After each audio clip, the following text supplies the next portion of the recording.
Welcome to Man Does Tech, where I solve the problems you didn't even know you had. In this video, I will explain how to make wine with apple. First, select about 10 to 15 pounds of fresh, ripe apples for each gallon of wine you plan to make.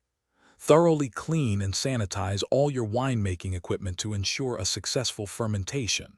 Next, core and chop your apples, carefully removing any bruised or rotten sections. This initial preparation is crucial for a clean and flavorful apple wine. After preparing your apples, it's time to extract the juice. Use a fruit press to get about 1 gallon of pure apple juice.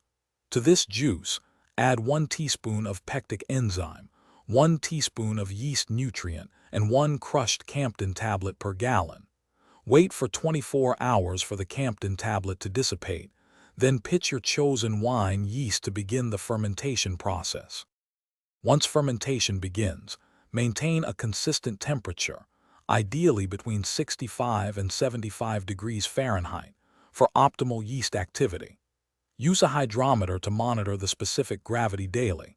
This helps track the sugar conversion to alcohol. Primary fermentation usually takes 1 to 3 weeks.